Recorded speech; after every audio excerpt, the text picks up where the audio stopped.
Have you ever noticed how heavy a thought can be? It weighs nothing on a scale, yet it can feel like you are carrying a mountain on your shoulders. It keeps you awake. It keeps you tight. It keeps you from the peace you deserve. I'm glad you're here. If you are listening to this, it's likely that your day has been long, or your mind is busy.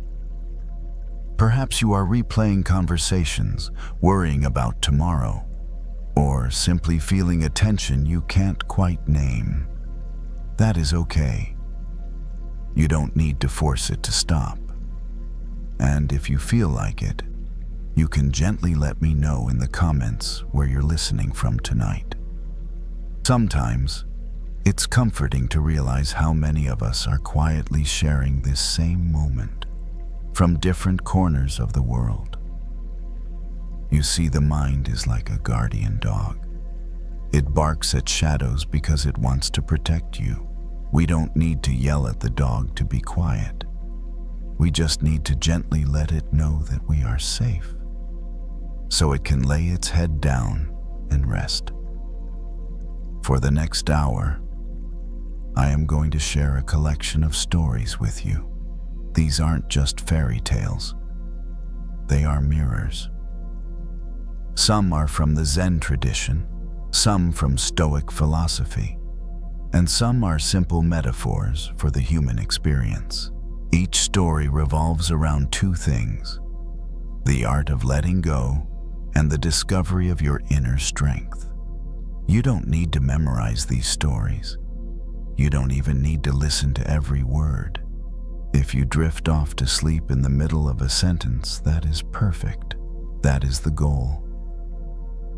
Think of my voice as a gentle breeze.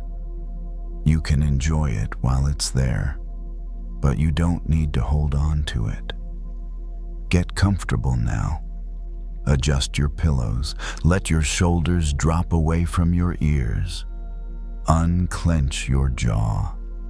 Let's begin with our first journey, a journey about the weight we choose to carry.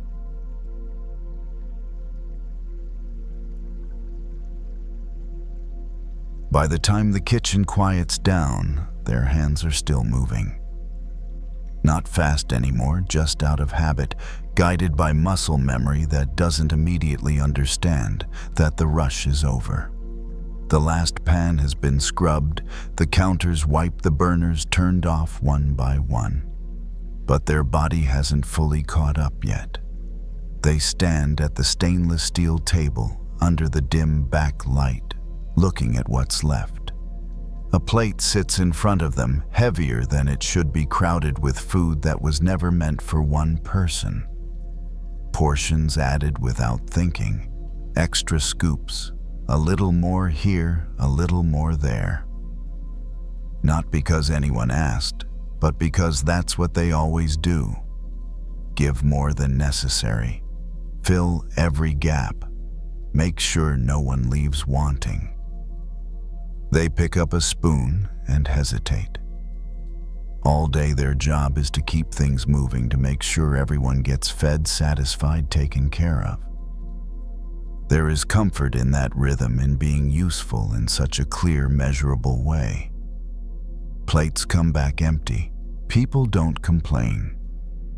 The system works. But at the end of the night, when the noise drains out of the room and only the low hum of the fridge remains, something else becomes visible. The overflow. They scrape the extra food gently into a container, the sound soft but distinct metal against ceramic. The plate underneath slowly reappears, its edges finally visible, clean and plain. It feels strange to stop before it's completely full again. For a long time, they believed generosity meant filling every available space. If there was room, they filled it. If there was silence, they spoke. If someone seemed unsure, they stepped in. Saying no felt like waste, like selfishness. like letting something good go unused. But lately, exhaustion has been creeping in, quiet but persistent, settling into their shoulders and lower back, following them home even after the shift ends. No amount of sleep seems to fully touch it. They cap the container and set it aside, noticing how light the plate feels now. There's still food on it. Enough. Just not excessive. They sit down on a stool nearby and look at it for a moment longer than necessary, as if waiting for a feeling of guilt to arrive. It doesn't. Not exactly. Instead, there's a mild discomfort, the kind that comes when you do something unfamiliar, even if it's kinder. Their mind reaches automatically for old rules. You should give more. Someone else might need it. You can handle it. Those thoughts don't shout. They whisper. They remember learning those rules slowly over years. Praised for being accommodating, thanked for being dependable, noticed most when they went a little past their limit. No one ever said, "You must empty yourself to be worthy." But the lesson still landed. They take a bite from the plate, tasting the food properly for the first time tonight. It's warm, simple grounding. Eating slowly feels almost rebellious, like stepping out of line when no one is watching. As they chew, they realize how often they treat themselves like an afterthought. Leftovers, rushed moments, whatever time remains after everyone else is satisfied. They glance at the container again. The overflow hasn't disappeared. It's just been set aside. And something about that feels important. Maybe giving doesn't always mean pouring everything out. Maybe it means knowing when the cup is already full. They finish the bite and rest their hands in their lap, noticing how their shoulders drop a fraction, how their breathing settles without effort. The kitchen feels different now, less like a place of output and more like a place that's allowed to be quiet. They don't come to any conclusions. They don't promise to change everything tomorrow. They simply sit with the plate in front of them, learning the shape of enough, realizing for the first time how long it's been since they allowed themselves to stop before crossing the line into depletion. And in that pause, something begins to soften, not dramatically, not all at once, but enough to suggest that maybe what they've been calling generosity has been asking for a small correction. Not less care, just better balance. They don't rush to clean up. Normally, the moment they finish eating, their body would already be halfway back into motion, stacking dishes, wiping surfaces, preparing for whatever comes next. Tonight, they let the plate sit where it is unfinished, but no longer overwhelming. The kitchen feels different when there is no urgency. The low hum of the refrigerator fills the space, steady and patient, as if reminding them that things can continue without constant effort.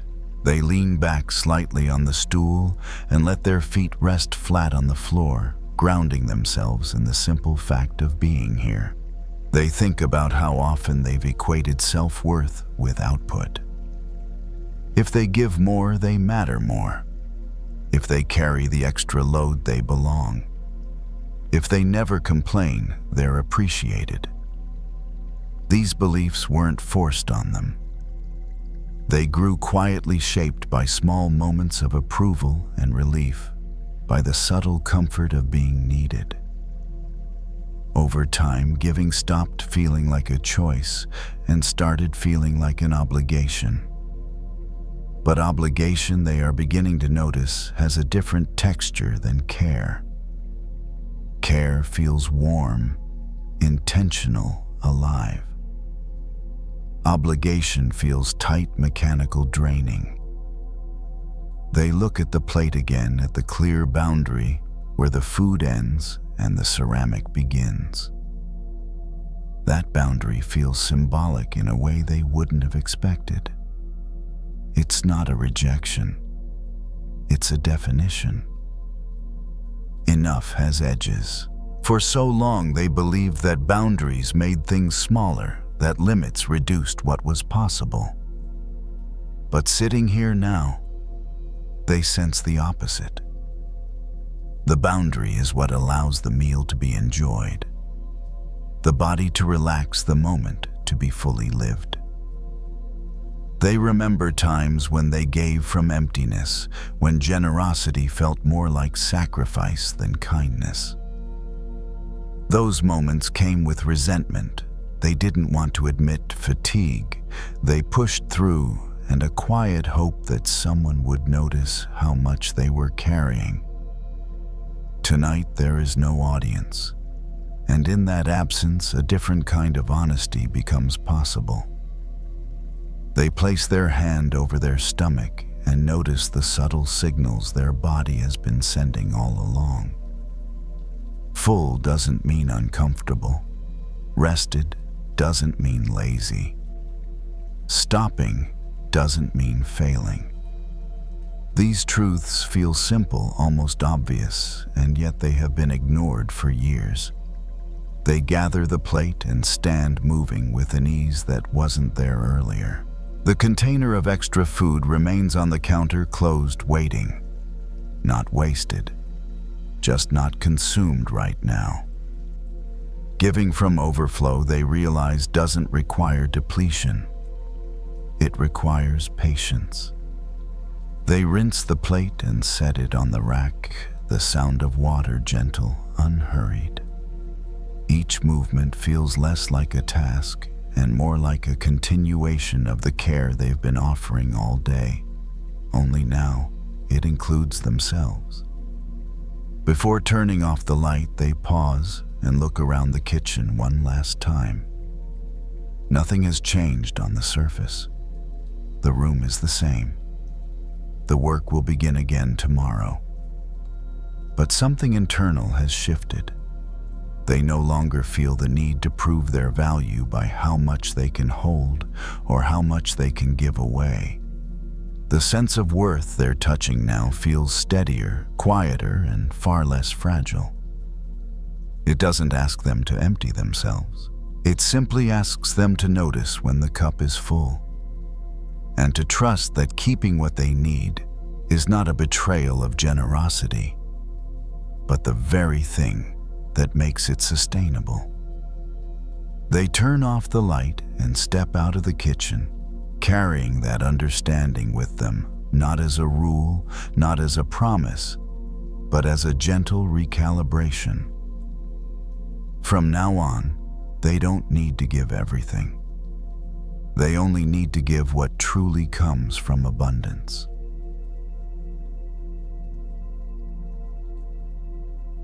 The library sounds different after closing.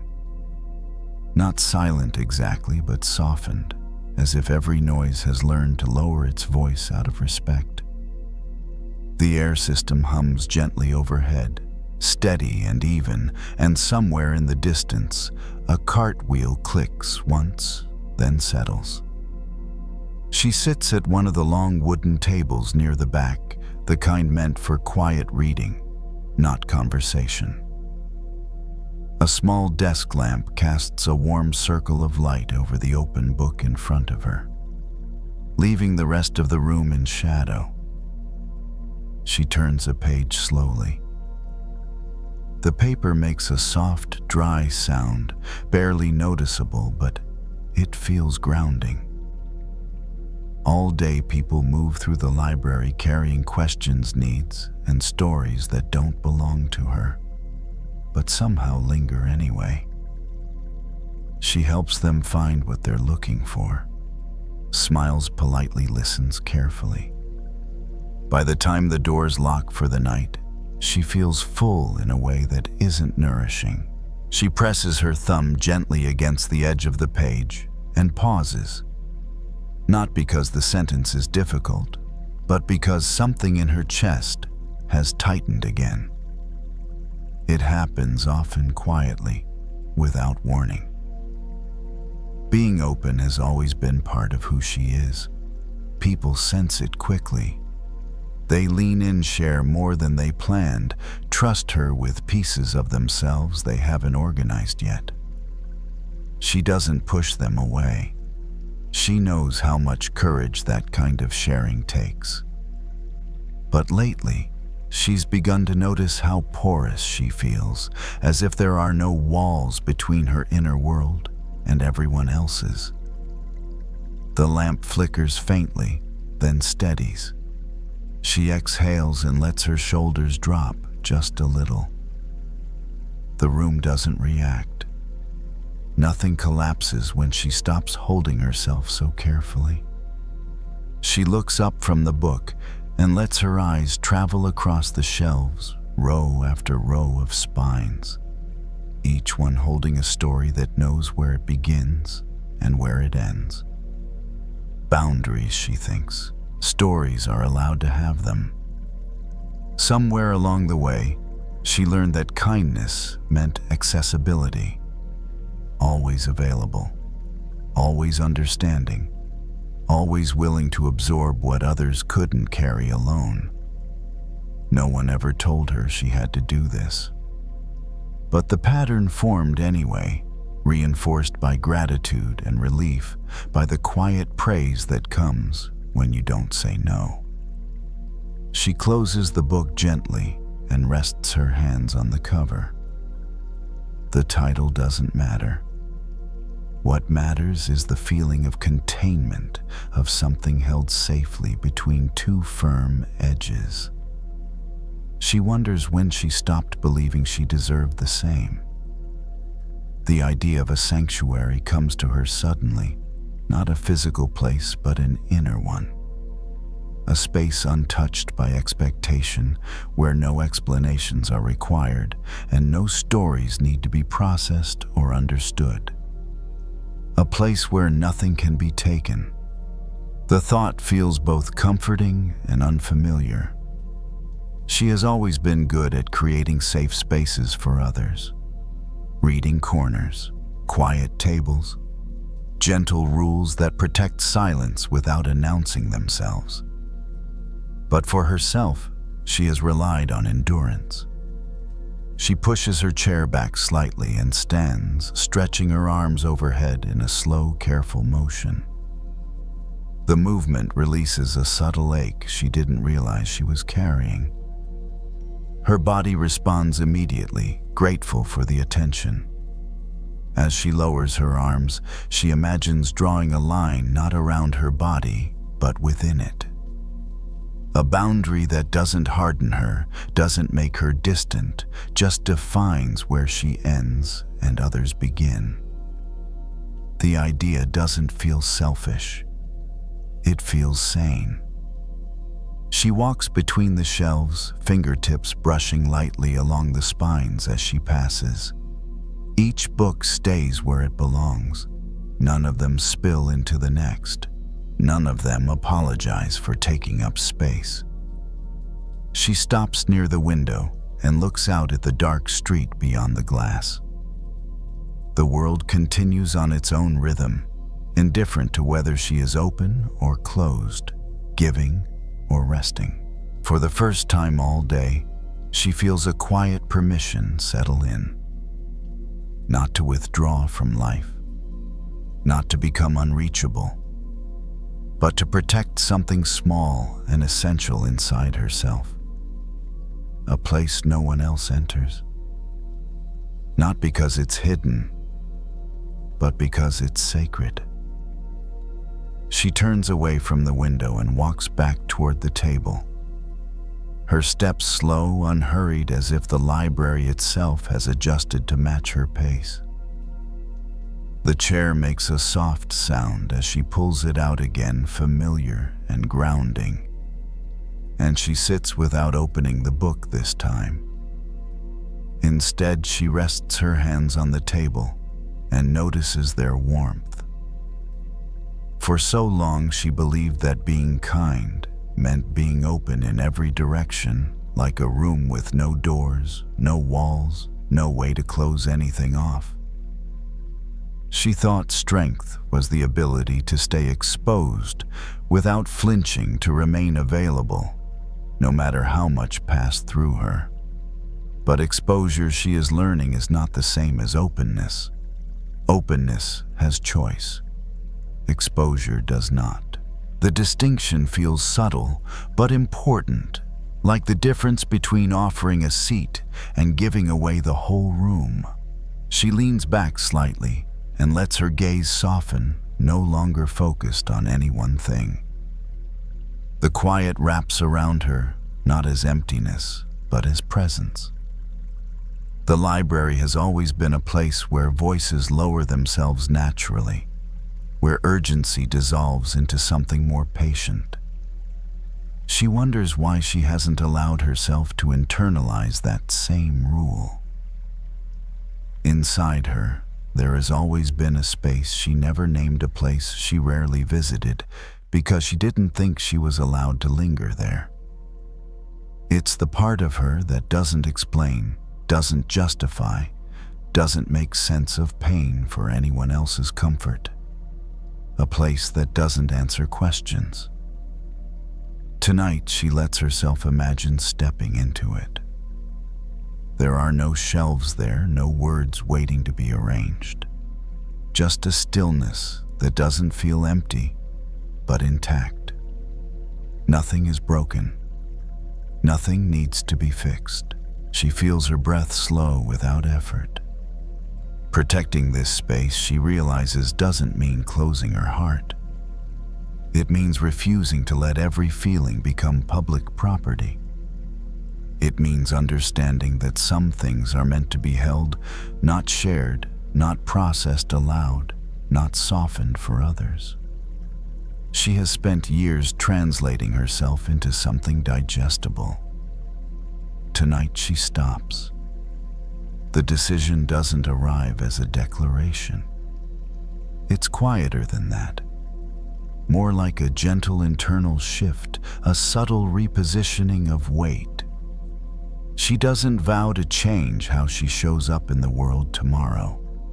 She doesn't rehearse boundaries or imagine difficult conversations. She simply recognizes that there is a part of her that does not need permission to exist. That part is already whole. She stands and turns off the desk lamp, letting the room settle into deeper shadow. The darkness doesn't feel threatening. It feels protective, like a cover drawn gently over something precious. As she walks toward the exit, she notices how her body feels lighter. Not because anything has been resolved, but because something has been released. The constant vigilance, the quiet readiness to receive whatever comes next, has loosened its grip. At the door, she pauses and looks back once more at the long rows of shelves disappearing into the dim light. Each book remains exactly where it belongs, closed when it needs to be open when invited. She smiles softly at the thought. She doesn't need to be endlessly accessible to be kind. She doesn't need to be unguarded to be loving. She doesn't need to give everyone access to her deepest places in order to be real. Somewhere inside her, there is a sanctuary that remains untouched, not because she is hiding, but because she is honoring it. She locks the door and steps out into the night, carrying that understanding with her. Not as armor, not as distance, but as quiet reverence, a knowing that no matter what the world brings to her tomorrow, there is a place within that remains safe, steady, and entirely her own. A place no one enters. And for the first time in a long while, she trusts herself to keep it that way.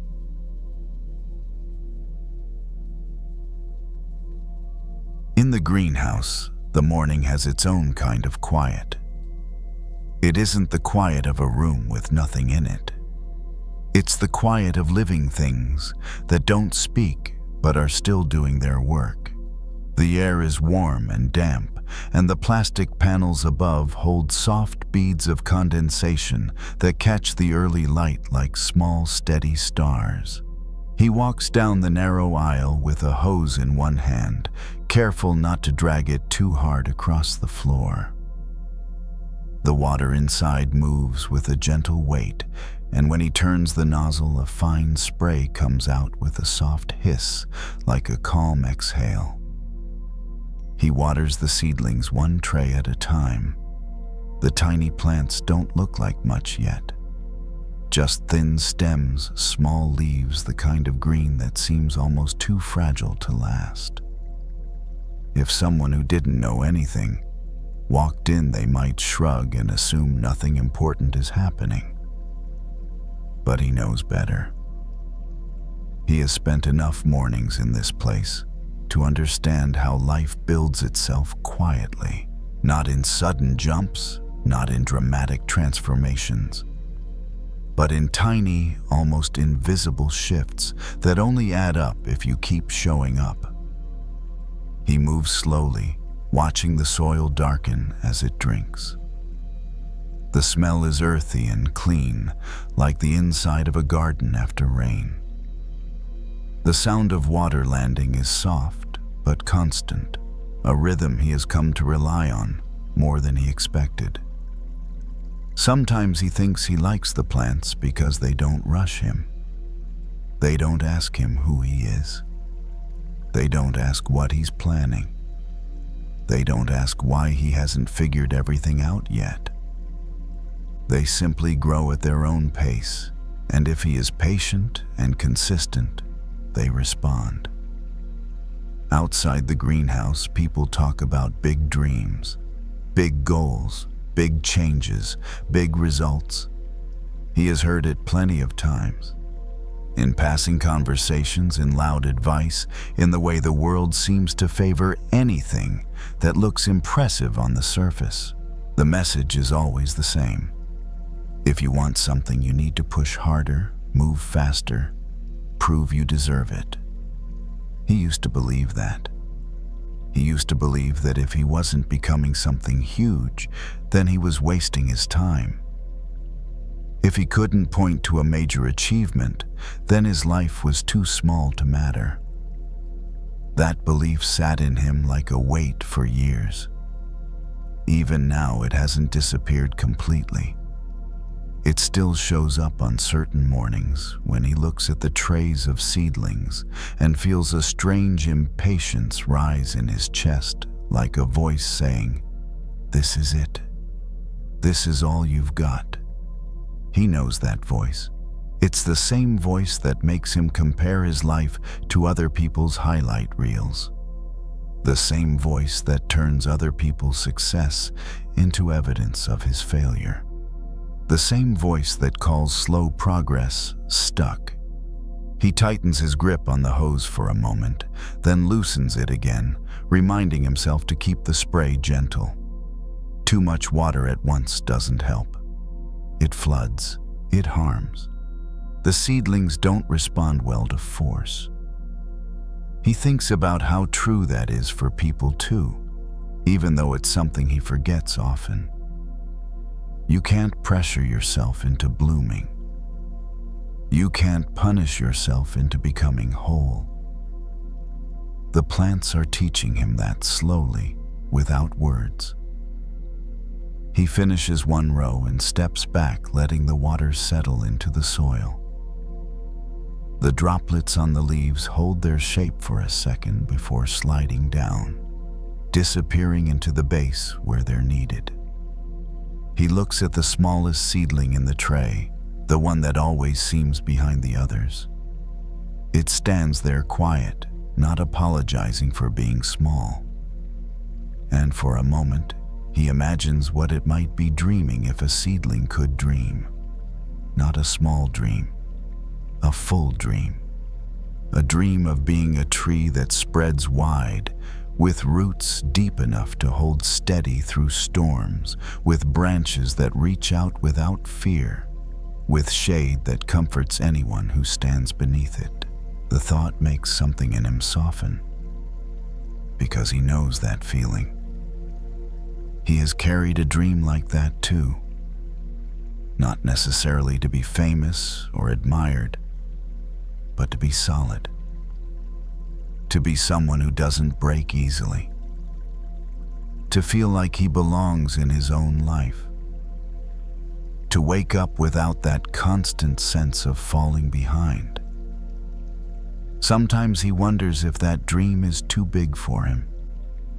Sometimes he thinks he should shrink it to match what his life looks like right now.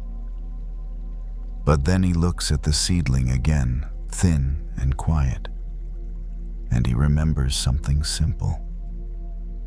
A seed doesn't have to look like a tree in order to be one. It just has to keep going. He turns the nozzle slightly and gives the tray one more gentle pass, making sure the corners aren't dry. The water lands like a soft promise, not hurried, not dramatic, just consistent. And as he moves down the aisle toward the next row, he feels the pressure in his chest ease a little, replaced by something steadier. Not certainty, not confidence that everything will work out. Just a calm understanding that growth is not always visible from day to day, and that being small right now is not a sign that he is failing. It might simply be the beginning. He coils the hose neatly against the wall and wipes his hands on the side of his pants, leaving faint dark marks that fade as the fabric dries. The work isn't finished, but this part of it is, and that feels enough for now. The greenhouse holds its warmth as he moves through it, the air wrapping around him in a way that feels protective rather than heavy. The seedlings stand quietly in their trays, unchanged to the eye, yet already different from how they were a few minutes ago. Growth doesn't announce itself. It doesn't ask to be witnessed. It happens whether anyone is paying attention or not. He pauses at the end of the aisle and looks back at the rows of green, all at different stages. None of them ahead or behind in any meaningful way. They are simply responding to the conditions they've been given, doing the only work they know how to do. He thinks about how often he's tried to rush his own becoming, how he's compared his middle to someone else's outcome, how he's measured his worth against timelines that were never his, how he's mistaken impatience for motivation. Those habits didn't come from nowhere. They came from fear.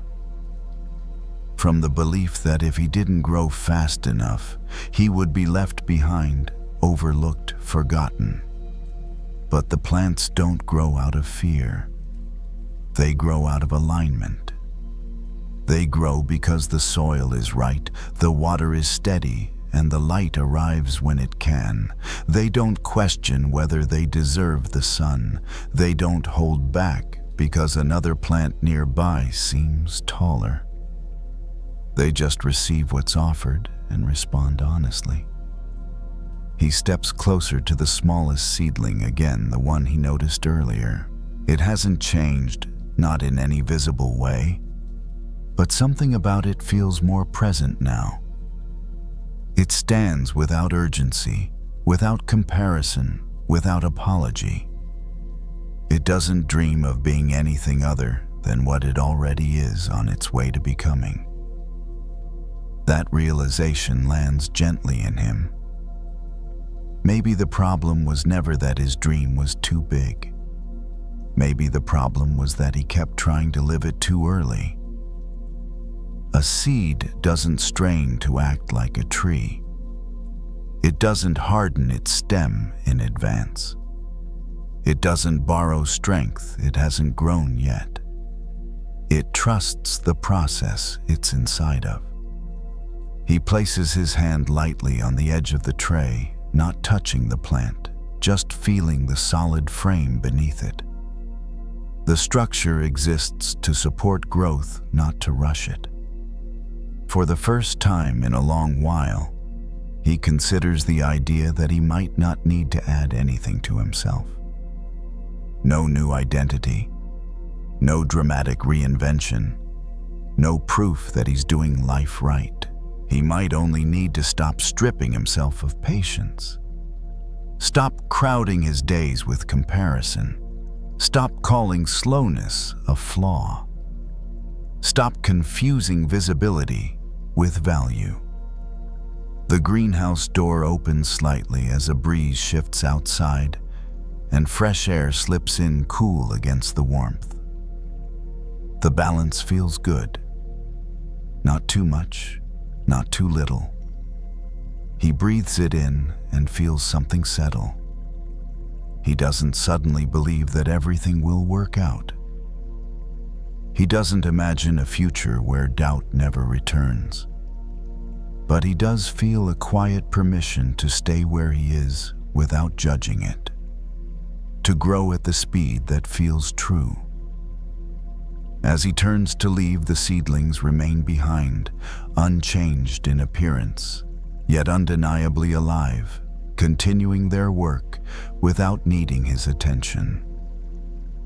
He knows that when he returns tomorrow, they will have moved forward in ways too small to measure, yet real all the same. And maybe he will too. Because the dream he's been carrying was never about becoming impressive overnight. It was about becoming rooted. Strong enough to stand, flexible enough to bend, patient enough to let time do what it does best. He switches off the greenhouse light and steps into the morning carrying nothing extra with him. Just the understanding that even the smallest seed holds the memory of a forest, and that healing-like growth begins the moment you stop asking yourself to be something you are not yet ready to be.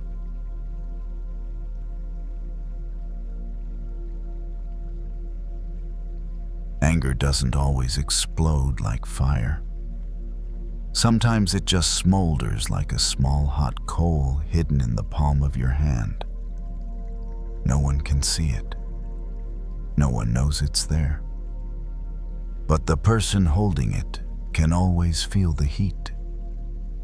And the strange thing is, the tighter you grip it, the more you believe you're staying in control. Miguel knew that feeling well. 45 years old, a line cook in a small restaurant used to long shifts and late nights. That evening, after clocking out, he didn't go straight home. He walked slowly along his usual street where the streetlights formed soft, uneven circles on the sidewalk. The air was cool enough to dry the sweat on his skin, but not cool enough to calm what was heating up inside him. His right hand absent-mindedly rubbed the center of his left palm. There was a faint scar there left over from an oil burn years ago. It didn't hurt anymore. But every time he touched it, the memory of that sharp sting came back clearly, just like the anger he was carrying now. Not new, not explosive, just something he had never really set down. It had started with a comment in the kitchen. No raised voices, no argument. Just a short remark said while he was at his busiest. Miguel had stayed quiet then, nodded, kept working. But the anger didn't disappear. It followed him out of the restaurant, clinging to every step, every breath. He replayed the comment in his mind. Then he imagined how he should have responded. Then he ran through a few more made-up scenarios. Each time his chest tightened a little more. Not because of the other person, but because he was adding fuel to a fire that was already there. Miguel stopped at a street corner. The sound of cars in the distance flowed steadily like a quiet current. He opened his hand and looked at his palm under the soft yellow light. There was no coal there, just skin and old scar and the natural warmth of his body. And yet the heat still felt real. There are times when we believe we're holding on to anger to protect ourselves. That if we let go, we'll lose our ground. That if we don't hold on, the other person will never understand how much they hurt us. But we rarely stop to ask, while we're waiting for them to understand, who is the one getting burned. Miguel let out a slow breath. Not a deep, effortful one, just a slightly longer exhale. His shoulders dropped almost imperceptibly. His feet kept moving, but at a gentler pace. He realized he'd been clenching his hand the entire walk without noticing. He remembered the burn from years ago. When hot oil splashed onto his hand, his first reaction wasn't to clench. It was to let go, to drop the knife, to set the pan down, to let his hand cool, to keep the damage from getting worse. No one had taught him that. His body already knew, and yet with anger he had done the opposite. He held it, turned it over in his mind, carried it with him as if it were an essential part of the story. But anger didn't make the story clearer. It only made the storyteller more tired.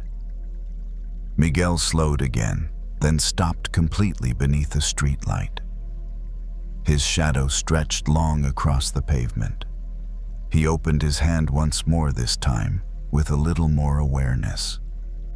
Not to achieve anything, just to feel the difference between gripping and opening.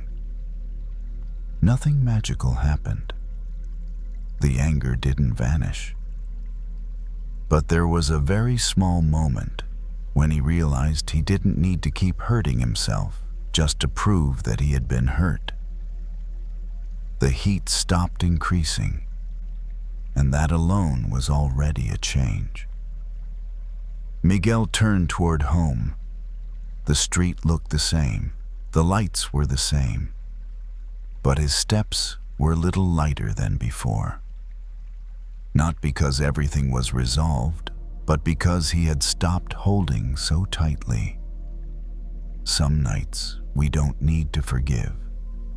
We don't need deep understanding. We don't need a conversation. We just need to put the hot coal down first. The rest can wait. Miguel got home after midnight. The small apartment was quiet, with only a dim kitchen light glowing softly, just enough so he didn't need to turn on anything else. He hung his jacket on the hook slowly, as if he didn't want to make a single unnecessary sound. Sometimes quiet isn't emptiness. Sometimes it's a place where the body finally stops being on guard. He washed his hands under the faucet. The water was warm, steady, flowing over the palm where the old scar still lived. Miguel let the water run longer than usual, not to clean, but to feel the difference between hot and warm, between burning and soothing. And something very simple became clear to him. Not every sensation needs to be endured. Some only need to be cooled at the right moment. He turned off the water, dried his hands, and stood there for a moment by the sink. There was no thought to chase, no story to continue, just an ordinary pause, the kind that happens when you finally set down something you've been holding for too long. Miguel walked into the living room and sat down. Streetlight outside the window cast slow, shifting patches of light across the wall. He didn't turn on the TV. He didn't check his phone. Those things could wait until tomorrow. Tonight, nothing needed to be filled. The anger was still somewhere nearby, but it wasn't in his hands anymore. It felt like something placed off to the side, still there, but no longer taking up space. When it wasn't being carried, it naturally felt lighter. Not because he had defeated it, but because he had stopped feeding it. He remembered other nights when anger followed him into sleep. The restless tossing, the broken dreams. The mornings when his body felt exhausted despite doing nothing physical. Holding on to anger was like keeping a fist clenched all night long. No one sees it, but in the morning, the fingers ache. Miguel leaned back in the chair and closed his eyes. Not trying to sleep, not forcing himself to relax. Just letting his body find the least tense position on its own. His shoulders dropped a little more, his jaw unclenched. His breath moved in slowly, then flowed out longer, as if there was no longer anything urgent. There's something few people notice about anger. It doesn't need to be pushed away. It only needs a little distance from the skin. With enough space, it stops burning. It becomes just another feeling passing through like so many others that have come and gone. Miguel opened his eyes and looked around the familiar room. Nothing had changed. Everything was still there. But the way he was inside the space had shifted. He wasn't carrying the need to fix, to react, to prove anything. He was just here right now in a body slowly settling down.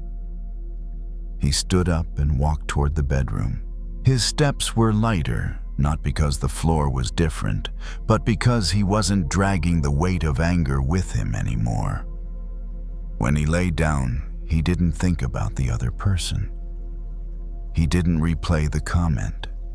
He didn't plan what he would do differently tomorrow. Those things could return, or they might not. But tonight, he didn't need to bring them into sleep. Some nights, forgiveness doesn't arrive as a big decision. It arrives quietly in something very small, like choosing not to hold the hot coal for one more minute. Not because the other person deserves it, but because your hand is already tired, already burned. Miguel turned onto his side, settling into a familiar position. The blanket rested lightly on his shoulder. The air in the room was just cool enough. His eyelids grew heavy, not from sudden drowsiness, but because nothing was pulling him awake anymore.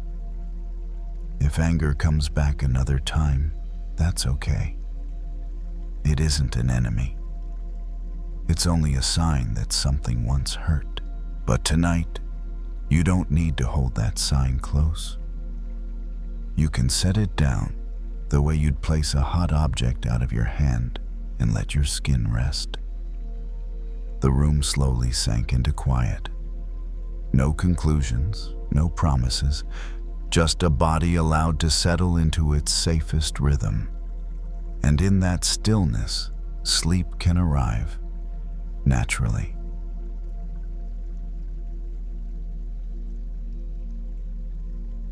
There are things that ended long ago, yet we still carry them as if they just happened. Not because they still hurt, but because we never truly set them down. And so each step we take in the present becomes a little heavier from what belongs to the past. Henry knew that feeling well. 58 years old, retired, living alone in a small house in the suburbs. That evening, he sat on the front porch, the wooden chair creaking softly each time he shifted his weight. The wind moved through the trees in front of the house, bringing with it the quiet sound of leaves brushing against one another. The air was cool, just enough to make someone pull their collar closer, but not cold. In Henry's hands was an old letter. The paper had yellowed, the edges slightly worn. He didn't read it. He simply folded it, then unfolded it again, a habit that was hard to break. The letter had been there for years. It wasn't long. There was nothing new in it, and yet, every time he held it, he felt a small pull drawing him back. It had happened a long time ago. A misunderstanding. A sentence left unexplained. A decision made when both people were tired. No one raised their voice. No one did anything dramatic. But some cracks form quietly. And then one day, each person walks a different way. Henry went on with his life. He had work. He had a family. There were days so busy he didn't think about it at all. But on quiet evenings like this, when there was nothing left to finish or fix, the old story returned, not whole, just in pieces. A phrase, a look, a moment he wished he had handled differently. He folded the letter again, this time more neatly, and rested it on his lap. The wind lifted one corner of the paper. Henry placed his hand over it, holding it in place. Not because he was afraid it would blow away, but out of the familiar reflex of holding on. There was a very old story he had once heard about two monks crossing a river. One set the young woman down and kept walking. The other carried her all the way back to the monastery. Henry didn't think of the story as a lesson. He simply noticed something plain and honest. Some things are no longer here yet. We're still carrying them on our shoulders.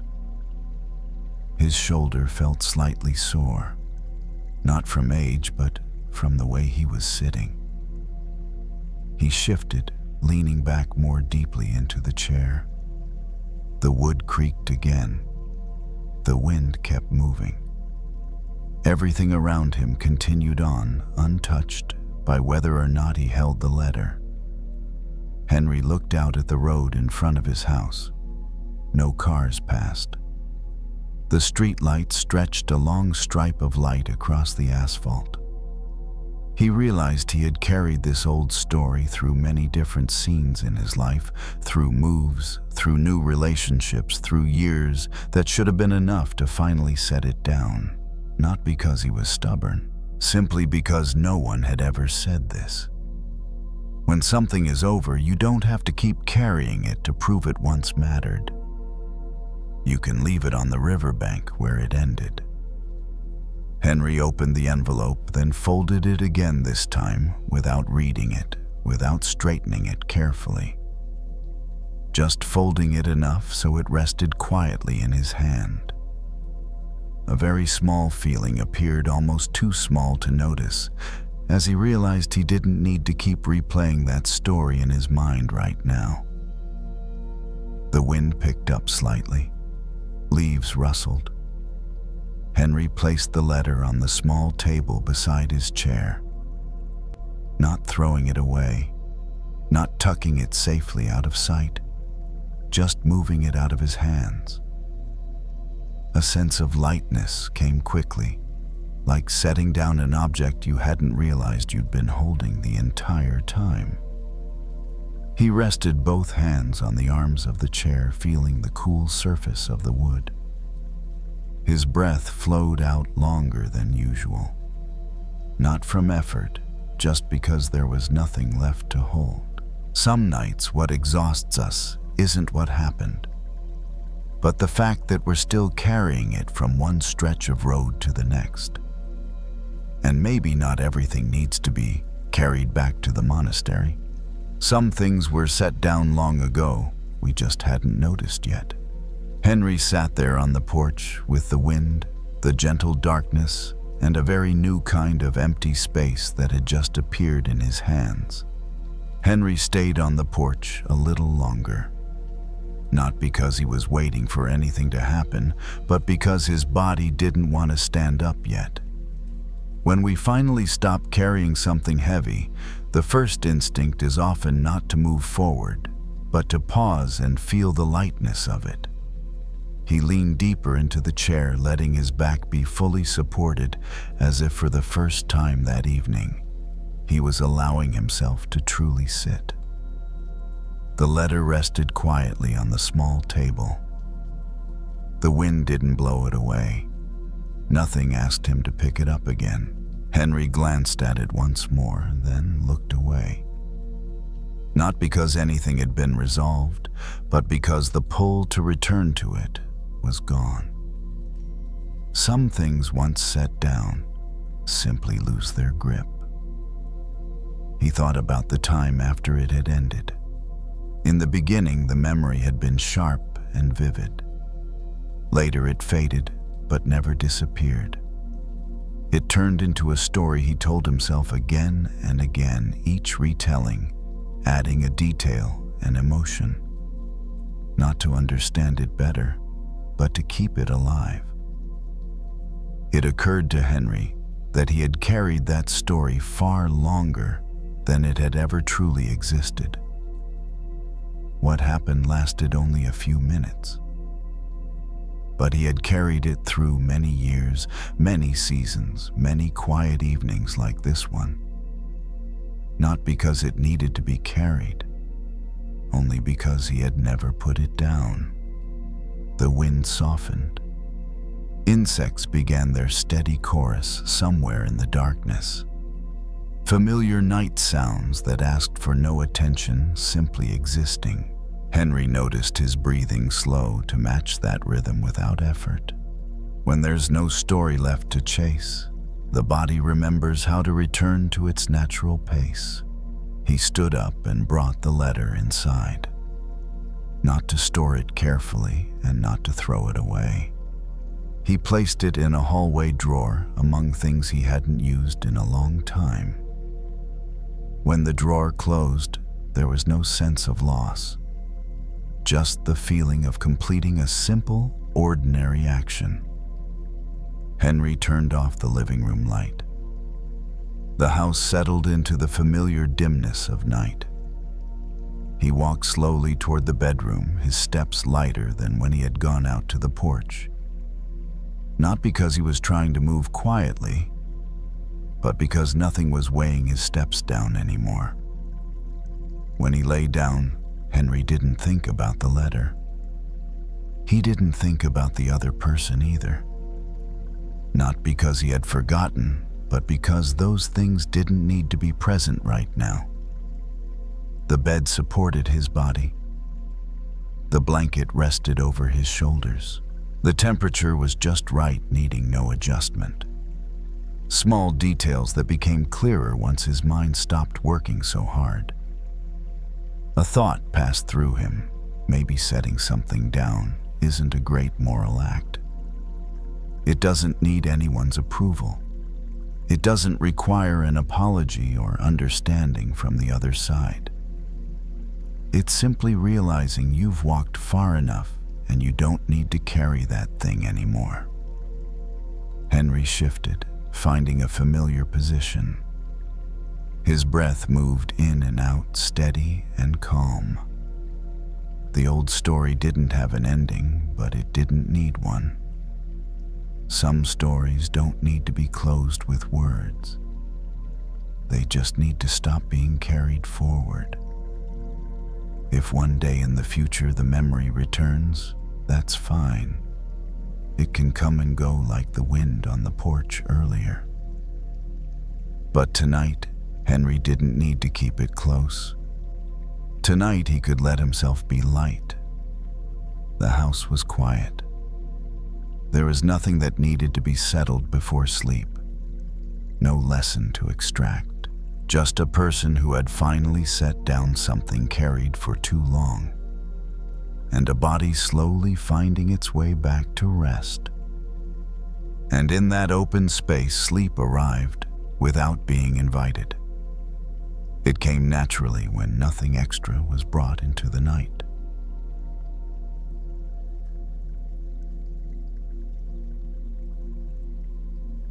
By the time the shift ended, their body already knew it had been holding too much. It wasn't one sharp moment or a single bad interaction.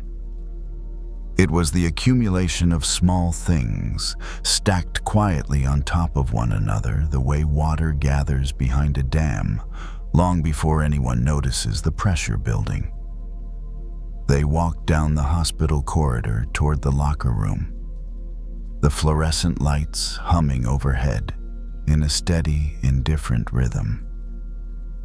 The hallway was nearly empty now, just the soft squeak of shoes on polished floors and the distant beeping of a machine somewhere behind closed doors. Their shoulders felt tight. Their neck ached in that dull, familiar way that came from bracing without realizing it. All day they had moved quickly, spoken calmly, absorbed frustration that didn't belong to them, and kept going. That was part of the job. What no one talked about was what happened to all of that feeling once it had nowhere else to go.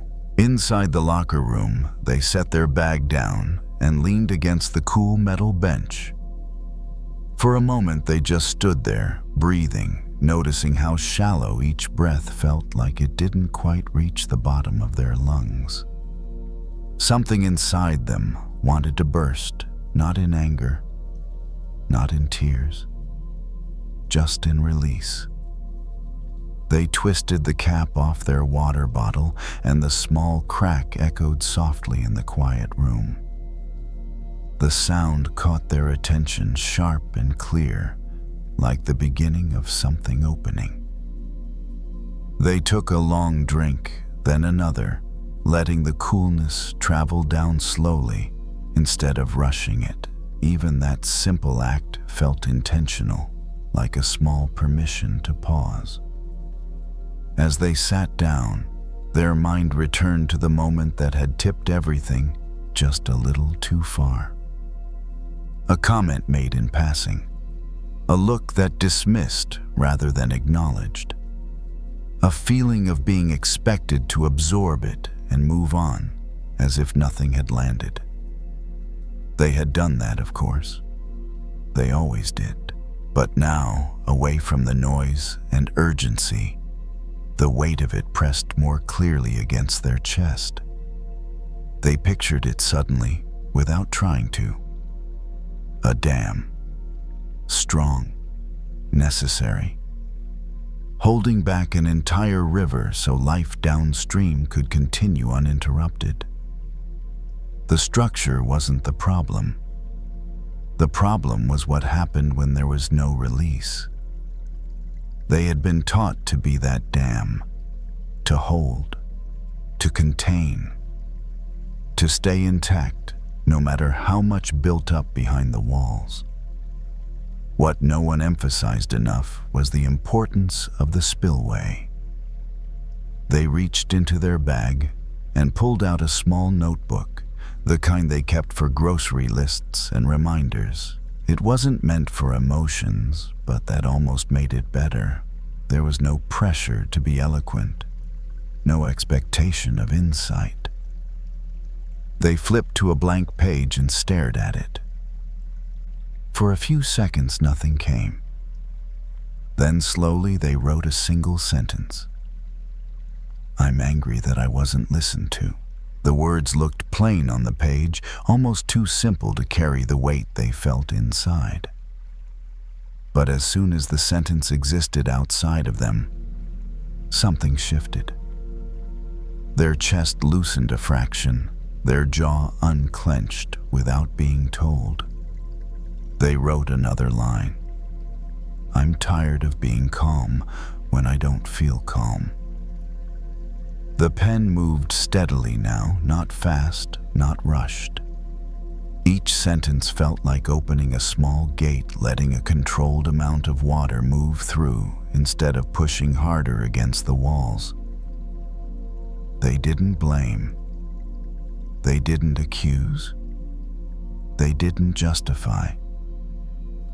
They simply named what was there. By the time they closed the notebook, their breathing had deepened, The pressure hadn't vanished, but it no longer felt dangerous. It had somewhere to go. They stood up, slung their bag over their shoulder, and walked toward the exit. The night air outside was cool against their face, grounding in a way that felt immediate and real. As they headed to their car, they noticed something important. They weren't numb. They weren't flooded. They were balanced. The dam was still standing, but the water was no longer threatening to break it. The drive home was quieter than usual, not because there was nothing to think about, but because the pressure had already eased just enough to make space. The road stretched ahead under the glow of streetlights, each one passing in a steady rhythm like a metronome, guiding their breath back into something slower and more natural. They noticed how different their body felt compared to other nights. Usually, this was the moment when everything they had held in all day would start banging against the inside of their chest, demanding attention all at once. Tonight it stayed calmer, as if it trusted that it would be heard again if needed. At a red light, they rested their hands on the steering wheel and felt how relaxed their grip was. Their shoulders weren't hunched, their jaw wasn't locked. That small notebook sat on the passenger seat, closed now, unremarkable, but its presence mattered. It was proof that the feelings didn't have to stay trapped inside to be controlled. At home, they moved through the door quietly, setting their bag down and slipping off their shoes.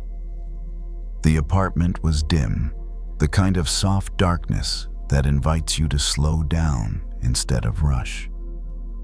They went to the kitchen and poured another glass of water, listening to it hit the bottom of the glass with a clear, gentle sound.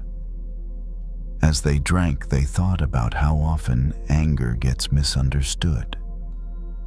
People talk about it as something explosive, something dangerous that must be suppressed or avoided at all costs. But what they had felt all day wasn't an explosion. It was pressure. And pressure doesn't disappear by being ignored. They sat at the small table and let their thoughts drift without pushing them in any direction. The moments from earlier surfaced again, but this time without the sharp edges. They could see the situation more clearly now, not because it had changed, but because they weren't drowning in it. That was when forgiveness began to make sense in a new way.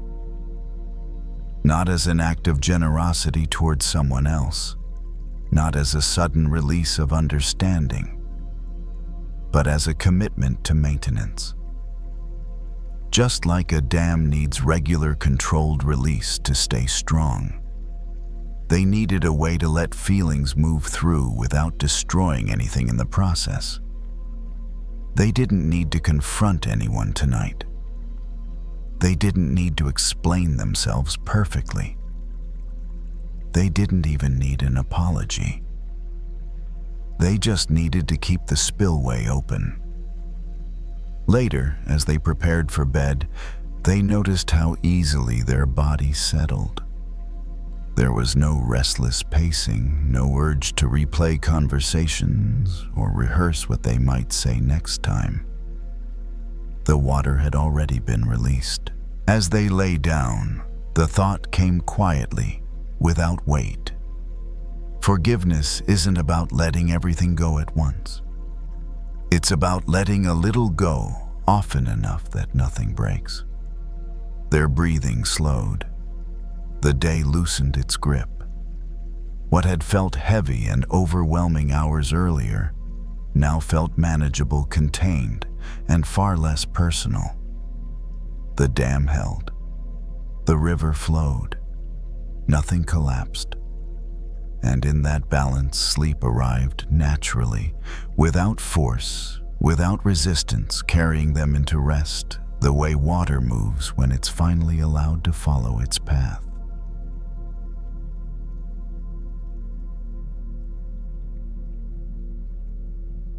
His hands were already tired before he realized how tightly he'd been clenching them. All day they had wrapped around tools, gripped handles, tightened bolts, and twisted parts into place with practiced strength. The work itself wasn't unusual. He had done it for years. What felt different was the tension that stayed even when there was nothing left to hold. The garage was quiet now, the kind of quiet that comes after machines are shut down and the air slowly loses its heat. A single overhead light buzzed faintly, casting long shadows across the concrete floor. He stood at the workbench, staring at his hands. The fingers were still curled inward, as if they were expecting resistance. The muscles along his forearms felt dense, overworked, like ropes pulled too tight for too long. Earlier that day, something had happened.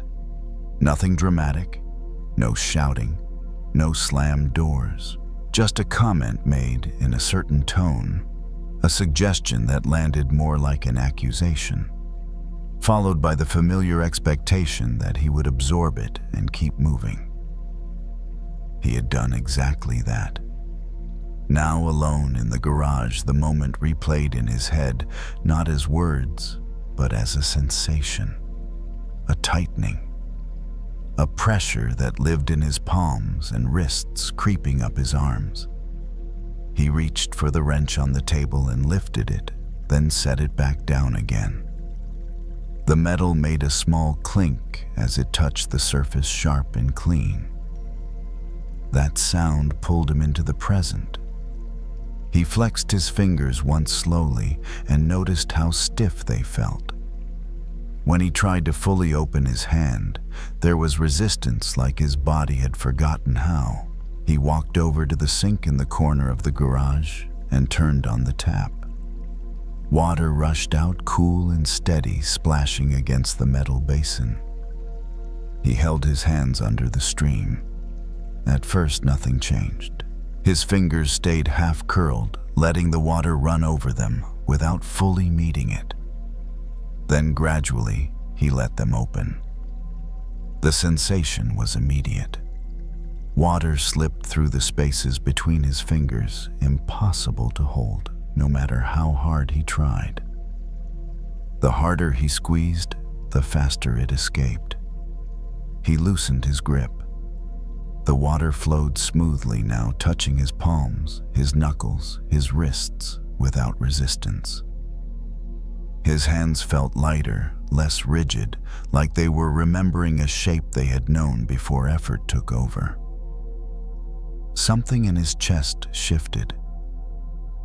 He realized then that the anger he'd been carrying all day felt exactly like that clenched fist. It was a response he didn't question anymore, something his body did automatically when it sensed threat or disrespect. A tight hand felt strong. A tight hand felt ready, but it couldn't receive anything. He shut off the water and dried his hands on a rag hanging nearby. The cloth brushed over his skin, rough but familiar, grounding him in the simple reality of touch. He thought about how many times he'd gone through entire days like this, fists clenched around things that had already passed. Conversations that were over, moments that no longer existed. Holding on to them hadn't changed the outcome, it had only exhausted him. He sat down on the low stool near the workbench and rested his forearms on his knees. His hands lay open now, palms facing upward, empty. The position felt strange at first, exposed, unprepared. Then it felt honest. He didn't suddenly understand the other person's behavior. He didn't excuse it. The irritation was still there, faint but present. What had changed was his relationship to it. He wasn't gripping it anymore. The overhead light flickered once, then steadied. The garage felt cooler now, calmer, as if it too had relaxed when he did. He stayed there for a few minutes, breathing, letting the open space in his hands teach his body what his mind already knew. There was strength in holding on, but there was also strength in opening up. And tonight, he was beginning to see the difference. He turned off the light in the garage and stepped outside, pulling the door closed behind him with a soft, familiar sound. The evening air was cooler now, brushing against his face and arms, easing the leftover warmth from the day. As he walked toward his car, he noticed his hands again. They were no longer curled into tight shapes. His fingers hung naturally at his sides, moving with each step instead of bracing for something that wasn't there. It surprised him how much that small change affected the rest of his body. His shoulders dropped. His breathing slowed. Even his thoughts felt less crowded. Driving home, the road stretched out under the headlights in a calm, predictable way. The incident from earlier tried to surface again, the tone of the comment, the familiar feeling of being pushed just a little too hard. This time, his hands stayed relaxed on the steering wheel. He didn't argue with the memory. He didn't replay it to find a better response. He simply noticed how it felt and let it pass without closing his grip around it. At a stoplight, he looked down at his hands resting on the wheel. Open, steady, ready but not tense. That was when the thought came clearly. A closed fist can protect, but it can't connect. All day he had been ready to defend himself even when there was nothing left to defend against. The fist stayed closed out of habit, not necessity. At home, he washed his hands again, feeling the warm water run freely across his palms. He noticed how natural it felt now to let it flow. How strange it would be to try to hold on to it. He dried his hands slowly and moved through his evening routine without rush. Dinner was simple. The house was quiet. The day began to loosen its hold on him. Forgiveness entered his thoughts again, but without pressure. It wasn't a demand to soften towards someone who had hurt him. It wasn't an instruction to forget. It was the understanding that keeping his hands clenched only guaranteed that he would stay tense, even in moments that deserved ease. To forgive in this sense was to open his hands and stop carrying what no longer needed to be carried. Later, as he sat on the edge of the bed, he rested his hands on his thighs, palms open. The position no longer felt exposed. It felt grounded. He realized that when his hands were open, his body trusted the world a little more. Not because the world had changed, but because he wasn't constantly preparing for impact. The day had included frustration. That was true, but it didn't have to define the night. As he lay down, his breathing deepened naturally. His muscles softened one by one, starting with his hands, then his arms, then the rest of his body. The fist was gone. In its place was something quieter and far more useful. Space. And in that space, rest came easily, not as an escape, but as a natural result of finally letting go.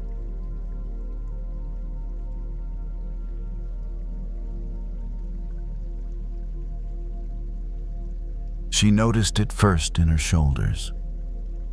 Not as pain, not exactly, but as a constant low-level tension that never fully went away, no matter how many times she rolled them back or stretched her neck between clients. The day had been full.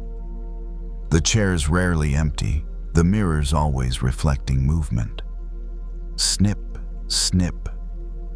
The sound of scissors moved steadily through the room, rhythmic and familiar. Most days the work grounded her. The repetition, the focus, the quiet trust between hands and hair. But today there had been someone who rubbed against her patience in a way she couldn't quite ignore. Not loudly, not openly. Just a few comments, a certain tone. The kind of energy that scraped instead of touched. She didn't respond to it at the time. She smiled. She kept working. She did what she always did, letting professionalism smooth over the edges. Now, after closing time, she swept the floor slowly, the soft shh of the broom filling the quiet space. Small piles of hair gathered near her feet, reminders of the day's work, light and harmless. The comments replayed anyway. Not word for word, but as a feeling, a friction, like something had been dragging across her all afternoon, leaving her irritated without a clear place to point to. She leaned the broom against the wall and sat down in one of the chairs, the vinyl cool against the back of her legs.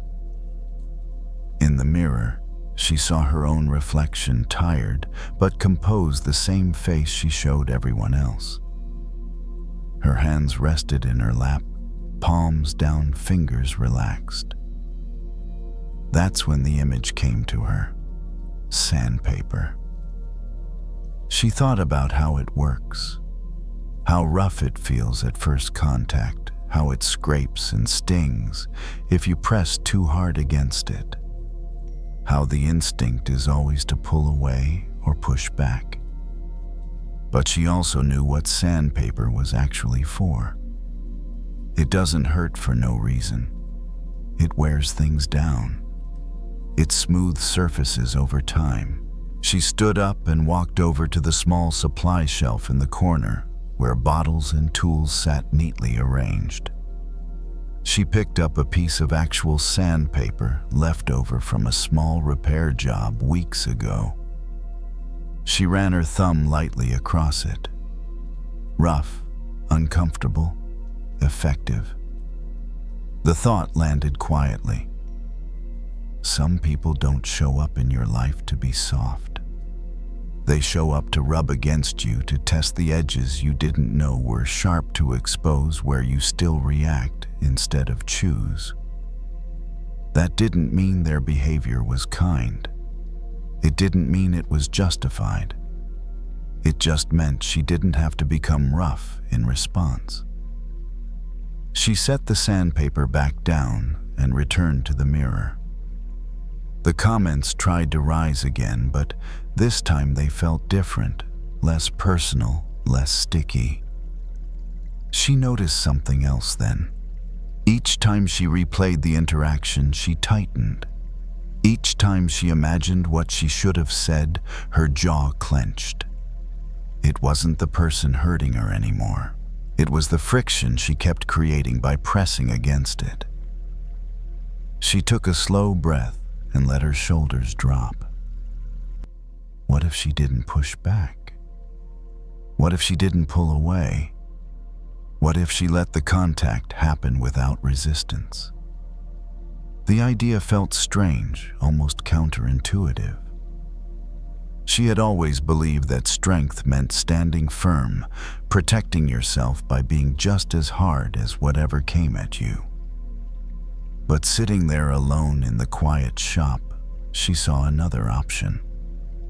If she stayed still, stayed soft, the roughness wouldn't have anything to work against. Sandpaper only smooths what presses into it. She picked up the broom again and finished sweeping her movements unhurried now. The irritation hadn't vanished, but it no longer felt sharp. It was dulling, losing its edge with each steady breath. As she turned off the lights and locked the door, the day settled behind her. The interaction still existed. The person would likely still be the same tomorrow, but she didn't feel scraped raw. She felt polished. Not because she had endured in silence, not because she had swallowed anything, but because she had stopped fighting the friction and let it pass without turning herself into something coarse. The walk to her car felt quieter than usual. The street outside the shop had already settled into evening lights, glowing softly behind windows, the sound of traffic moving at a distance instead of pressing in close. She noticed how her body moved now, less guarded, less braced for contact. Earlier, that same walk might have carried the weight of the day with it. The comments would have followed her, replaying themselves as she drove home, sharpening with each repetition. Tonight they stayed behind, not because she pushed them away, but because there was nothing left for them to catch on to. As she drove, her hands rested lightly on the steering wheel. She could feel the texture beneath her palms without gripping it, aware, but not tense. The road flowed smoothly, lane lines slipping past in an easy rhythm. Her thoughts returned briefly to the person from earlier. She saw them more clearly now, without the charge that had made everything feel personal. Someone restless. Someone rough around the edges. Someone moving through the world with more friction than necessary. It didn't excuse the behavior, but it explained why it felt the way it did. Sandpaper, she thought again. Rough because it's meant to wear something down. Rough because it hasn't learned another way to make contact. The difference now was that she didn't feel like the surface being ground away. She had learned when to soften. At home, she moved through her evening slowly, changing into comfortable clothes, rinsing her hands at the sink, watching the water bead and slide off her skin. Even that small sensation felt different, smoother somehow. She realized then that forgiveness, at least in this form, wasn't about welcoming someone's roughness back into her space. It wasn't about inviting more friction or pretending it didn't hurt. It was about refusing to let someone else's texture determine her own. When she stayed soft, the sandpaper had nothing to work on. Later, sitting on the edge of the bed, she rested her hands on her thighs and noticed how calm they felt. No twitching, no urge to brace. The day had included discomfort. That was true. But it hadn't worn her down. Instead, it had shown her something useful. She didn't need to harden herself to survive rough people. She didn't need to become sharp in return. She could stay smooth and in doing so protect her peace without a single argument. As she lay down, her breathing deepened naturally. The room was quiet. The tension that had once lived in her shoulders had dissolved into something softer, something almost imperceptible. The sandpaper would exist again in other forms on other days. But she no longer feared it.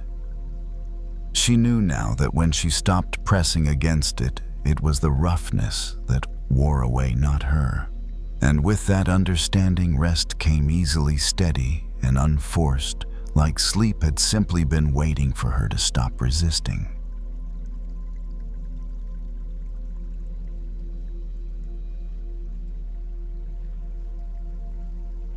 The first thing they noticed was the sky. They had stepped out onto the shared rooftop of the apartment building without much intention, just needing air after a long evening of sitting with thoughts that wouldn't quite settle. The city stretched out below, quiet in that late-hour way, where sounds soften instead of disappear. Above it all, a dark cloud drifted slowly across the night sky. It wasn't dramatic. No thunder, no lightning, just a heavy shape moving at its own pace, dimming the stars as it passed. They leaned against the railing and watched it, feeling something familiar stir in their chest. The day had left its mark. A conversation that ended without resolution. A feeling of being misunderstood. The subtle ache of carrying irritation without knowing where to set it down. They hadn't been angry in an obvious way. No raised voice, no sharp reactions, just a low, steady tension that followed them from room to room, like the cloud above, quiet but unmistakable. They took a slow breath and let their eyes trace the edges of the cloud. It reminded them of how anger often arrived, not as an explosion, not as fire, but as something that slowly spreads, shading everything beneath it until even small moments feel heavier than they should.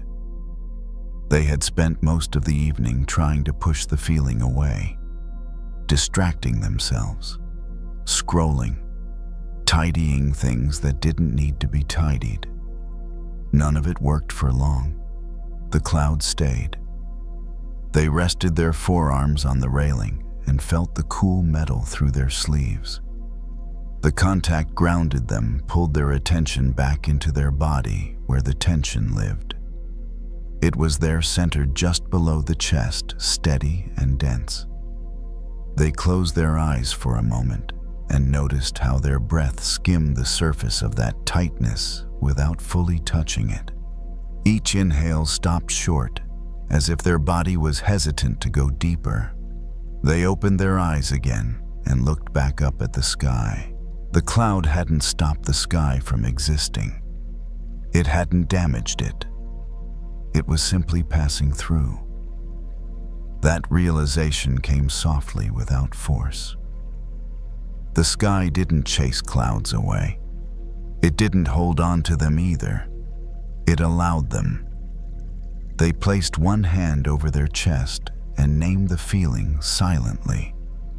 Anger. Not blame. Not justification.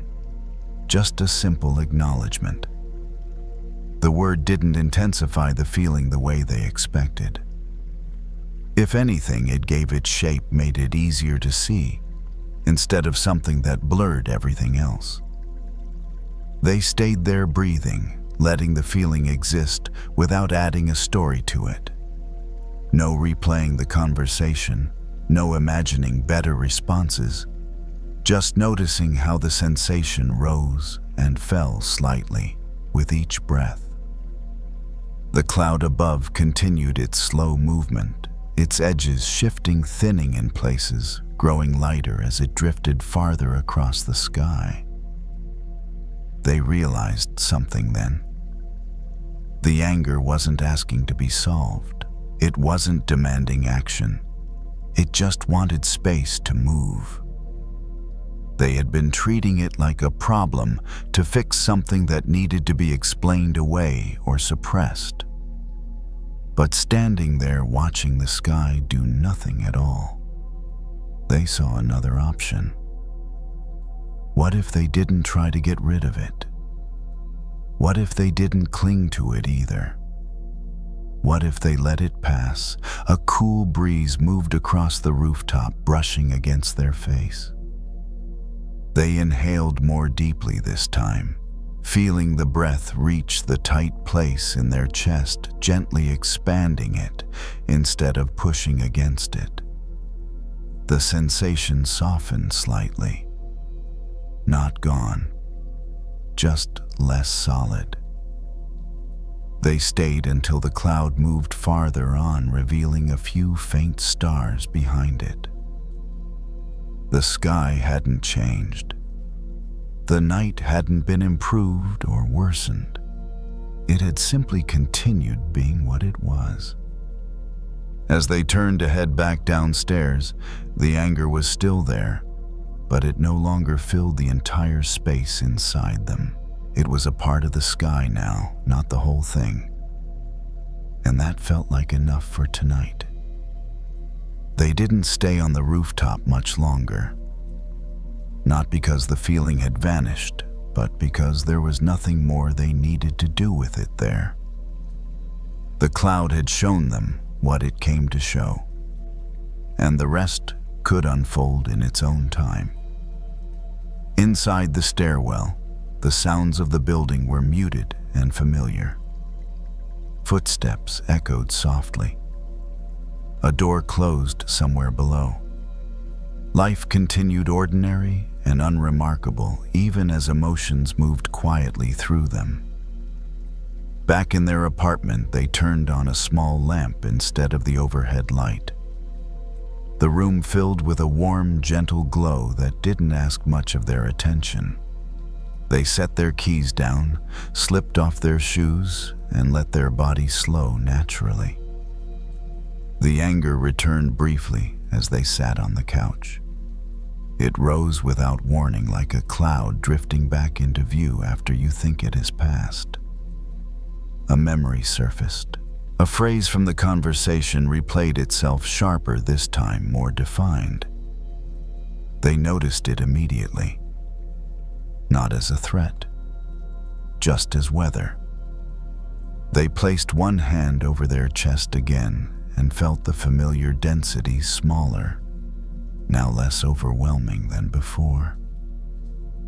Their breath moved in and out steadily, no longer avoiding the tight place, no longer trying to force it open. They remembered the sky, how it hadn't reacted, how it hadn't clung. The anger wasn't something they had to forgive right away. It didn't need analysis or judgment. It simply needed to move. They let the memory be there without following it, without finishing the thought, without defending themselves. In their head, the sensation shifted, subtle but real. It thinned. Forgiveness entered quietly, not as an idea, but as a feeling of release. Not toward the other person, not yet, but toward themselves. They didn't need to stay tense to prove anything. They didn't need to keep the cloud close to stay alert. Letting it pass didn't mean they approved of what happened, and it meant they trusted themselves to handle things later when clarity returned. They stood up and went to the window, looking out at the city lights scattered below. Somewhere out there, clouds still moved across the sky, unseen, but unchanged in their nature. They understood then that the sky never tries to be cloudless. It simply remains wide enough to hold whatever comes and goes. That was the kind of forgiveness they were learning. Not a single moment. Not a final decision.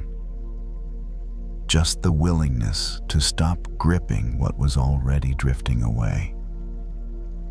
As they prepared for bed, their movements felt smoother, less interrupted by inner commentary. The day had left marks, but they were no longer heavy. Lying down, they felt the mattress support their weight fully. Their breathing deepened on its own, the body recognizing that it was safe to rest. The anger hadn't been erased. It had been allowed, and in that allowance, it lost its power to darken everything else. The cloud passed. The sky remained, and sleep arrived quietly, like night always does without needing permission.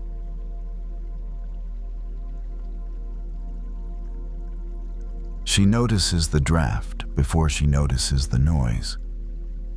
It slips in through the small gap beneath the back door, barely strong enough to move the curtain, but enough to brush against her ankles as she stands in the kitchen. The room is dim, lit only by the soft yellow bulb above the sink and the faint glow of the streetlight outside the window. She sets her bag down on the counter and exhales long and slow, the way people do when they're trying to leave the day behind without fully knowing how. Her shoulders feel tight, like they've been holding something upright for hours. Outside, a car passes. Somewhere down the block, someone laughs too loudly, the sound sharp in the quiet. Her phone buzzes once, then again, resting face up on the counter as if it has something important to say. She doesn't look at it yet. Instead, she opens a drawer and takes out a small candle. It's nothing special, just one she picked up months ago and never used. She sets it near the sink, pushes aside a dish towel, and strikes a match. The flame catches with a quick, dry sound, then steadies thin and upright. For a moment, it holds perfectly still. Then the draft reaches it. The flame bends slightly, leaning to one side, its shape changing with every faint movement of air. It doesn't go out, but it doesn't stand straight either. It wavers, adjusting again and again. She watches it longer than she expects to. Her phone buzzes once more. This time she glances at the screen. A message preview, a headline. Someone's opinion delivered quickly and without invitation. Her chest tightens in response, the familiar pull to read, to respond, to explain. She turns the phone face down. The flame flickers again, reacting instantly to the shift in air as she moves. It doesn't resist. It doesn't complain. It simply responds moment by moment, doing what flames do to stay alive. She leans against the counter, arms crossed loosely, eyes fixed on the candle. The day has been full of voices, meetings, conversations layered with expectations, advice given freely, sometimes kindly, sometimes not. Even now, alone in her kitchen, the noise hasn't stopped. It hums quietly inside her, replaying comments, imagining responses, anticipating what someone might think next. She tells herself she should be used to this by now. Careers, relationships, daily life, all of it comes with opinions. You learn to handle it. You learn to listen selectively. At least that's what she's always believed. But watching the candle, she notices something she hasn't thought about before. The flame isn't trying to block the wind. It isn't fighting it. And yet it isn't letting the wind define it either. When the draft grows stronger, the flame bends lower, shrinking its shape, conserving itself. When the air stills, it rises again, bright and steady. She feels something soften in her chest. Her phone buzzes again, more insistently this time. A new message. Another voice asking for attention. She picks it up, reads just enough to know it will pull her into a familiar spiral if she lets it. She doesn't respond. Instead, she reaches for the door and presses it closed more firmly, feeling the latch catch with a soft click. The draft weakens immediately. The flame straightens its light, growing calmer, more contained. She hadn't realized how much air had been moving through the room. She sits down at the small kitchen table, the candle between her and the sink, and rests her hands in her lap. The silence isn't complete. The refrigerator hums. The building settles. The city breathes beyond the walls. But something important has shifted. For a long time, she's believed that peace comes from managing everything outside her. From responding quickly. From correcting misunderstandings before they grow. From staying alert to every change in tone. Now sitting here, she sees how exhausting that has been. The flame doesn't ask the wind to stop. It simply adjusts its own shape and relies on the space immediately around it. When the space is calmer, the flame thrives without effort. She thinks about how often she's left her own doors open, letting every opinion rush in, believing it's her responsibility to stay exposed. The candle burns quietly, its wax beginning to pool at the base. Nothing dramatic happens. No realization crashes through her. Just a gentle awareness settling into place. She doesn't need to put herself out to survive the noise.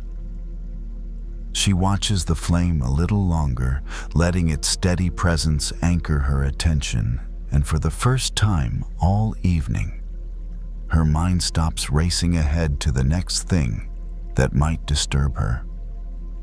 She doesn't blow the candle out. That thought crosses her mind for a moment, the way it often does when something feels slightly overwhelming. Ending it would be simple. One breath and the light would disappear. Instead, she reaches for a small glass bowl from the counter and turns it upside down, placing it near the flame without covering it. The glass catches the light, reflecting it back softly, changing the way the shadows move along the wall. The candle burns on calmer now, less reactive to the faint movements of air in the room. She leans back in her chair and lets her hands rest on the table. The position feels unfamiliar, like she's no longer bracing herself for something. Her shoulders lower, and the space between her thoughts begins to widen, not because she's trying to quiet her mind, but because there's less to react to. Her phone vibrates again.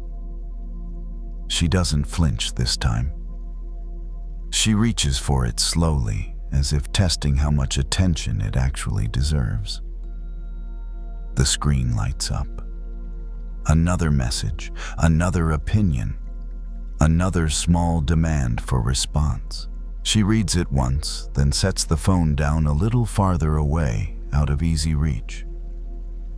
Nothing in the room changes. The candle doesn't flicker in protest. The walls don't close in. The night continues indifferent to her decision. She realizes how often she's treated every notification like a gust of wind she has to face head on. Every message, every comment, every reaction has felt like something she must answer immediately, as if her calm depended on staying engaged. But watching the candle now, she sees that calm isn't something you defend by standing exposed. It's something you protect by choosing how much air you let in. She gets up and turns off the kitchen light, leaving only the candle's glow. The room softens instantly, edges blurring just enough to feel gentle. The shadows deepen, but they don't feel threatening.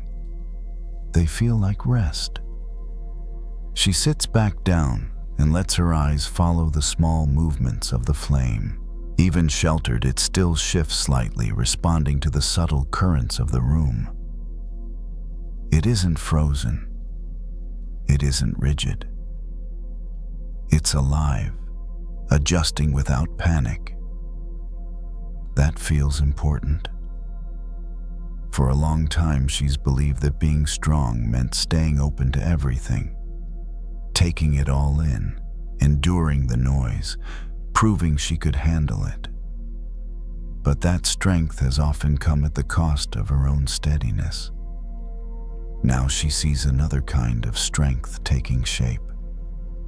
It's quieter, less impressive. It doesn't argue or explain. It simply chooses where to stand. She thinks about the conversations she's replayed in her head, the ones she wishes had gone differently. The comments that linger longer than they should. The imagined judgments that follow her home even when no one is actually speaking. They still exist. She knows that. The world hasn't softened just because she has, but they feel farther away now, like sounds from another room with the door gently closed. She exhales slow and full, and feels the tension drain from her neck. The candle's light reflects in the glass bowl, doubling and then softening, as if the flame has found a way to rest without disappearing. She doesn't promise herself she'll always protect her peace this way. She doesn't turn it into a rule or a resolution. She knows there will be days when the doors are left open again, when the wind rushes in and the flame wavers. Tonight doesn't need to solve every other night. It only needs to be this one. She sits there until the wax has melted further, until the flame has settled into a steady, patient burn. The phone remains silent on the counter, not because the world has stopped talking, but because she has stopped inviting it so close. When she finally stands to blow the candle out, she does it gently with intention.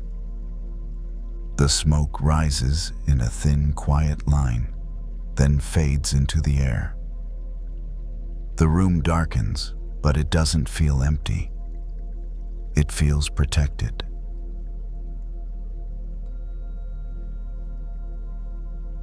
They notice the shadow before they notice themselves. It stretches long across the sidewalk, darker than expected, shaped by the streetlight behind them. For a moment, it looks almost like someone else walking ahead, moving when they move, stopping when they stop. They slow their pace. The night is quiet in that way neighborhoods get after most windows have gone dark. A porch light hums softly. Somewhere a dog shifts in its sleep. Their own footsteps sound louder than usual, each one landing with a clear, deliberate rhythm. They glance down again. The shadow has changed shape, longer now, thinner, reaching farther than it should. It makes their chest tighten in a small, familiar way. They don't like this time of night. Not because it's dangerous, but because it leaves too much room for thought. During the day, there are distractions, conversations, things that demand attention. At night, the mind wanders freely, and it doesn't always choose gentle places to go. They tell themselves to walk faster, but instead they slow, even more curious, despite the discomfort. The shadow isn't threatening. It isn't doing anything.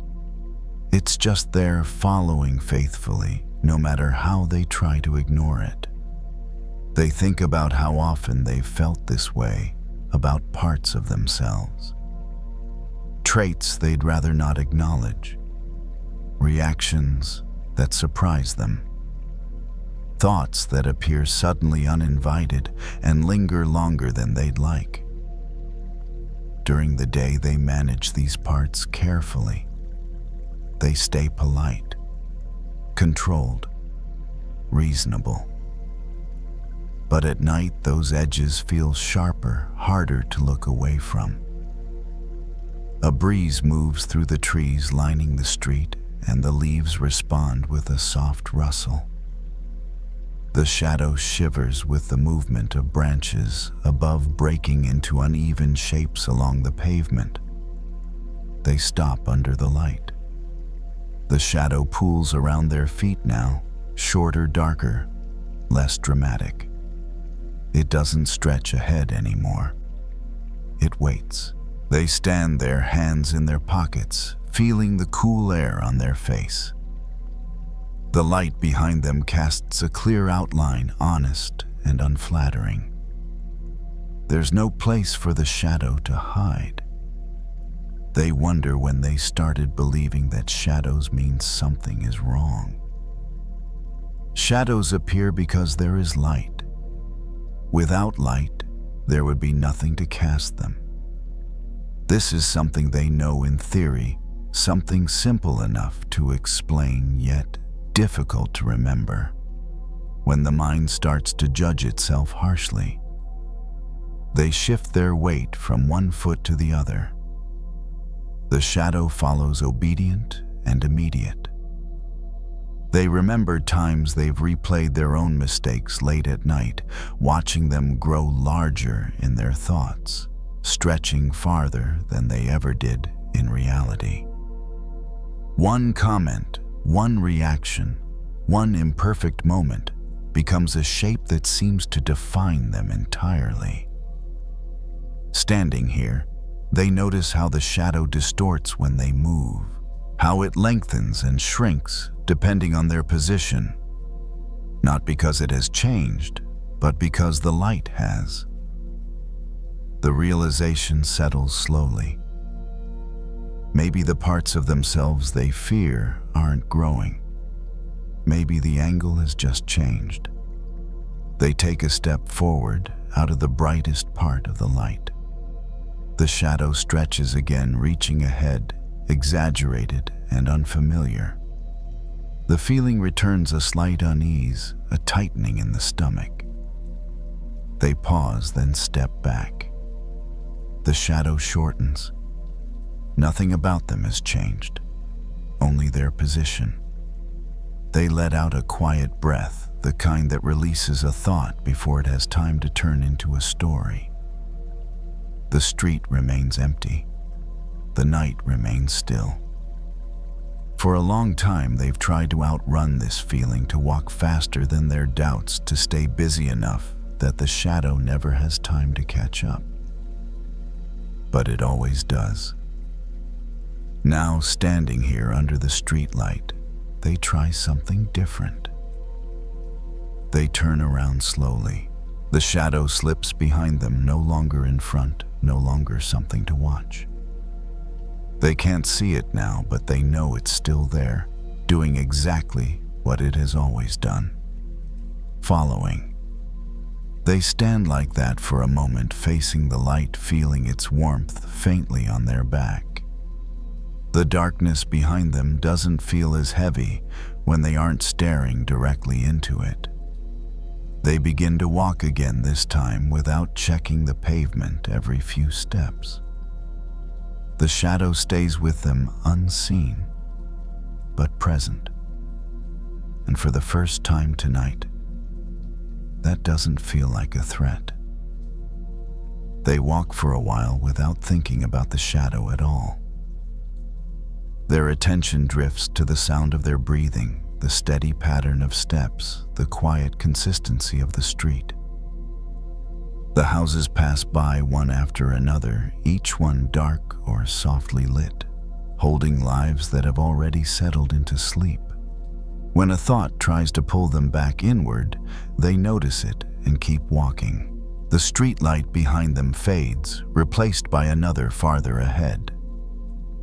With each shift of light, the shadow changes again, stretching, shrinking, breaking apart, coming back together. It's never the same shape twice, and yet it's always connected to them. They think about how often they've tried to define themselves by their worst moments. How easily the mind collects imperfections and lines them up as evidence, as if they tell the whole story. Tonight, those thoughts arrive more gently.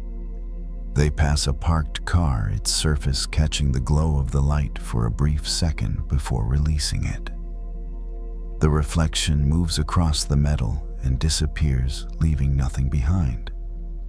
It reminds them of how fleeting attention can be when it isn't held in place by fear. They slow near an intersection, waiting for the crosswalk light to change. The road is empty, but habit keeps them still. The red hand glows steadily, patient and unbothered. While they wait, a familiar thought surfaces, a memory they usually avoid. It's imperfect, uncomfortable, tied to a version of themselves they wish had known better. This time they don't turn away. They let the memory be there without explanation or defense. They notice how it feels in the body, where it tightens, where it loosens. They don't add commentary. They don't label it as good or bad. The crosswalk light changes. They step forward, and the memory doesn't follow.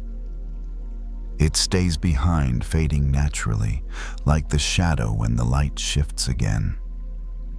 They realize something then, quietly and without ceremony. The shadow has never been chasing them. It has never been trying to overtake them or pull them down.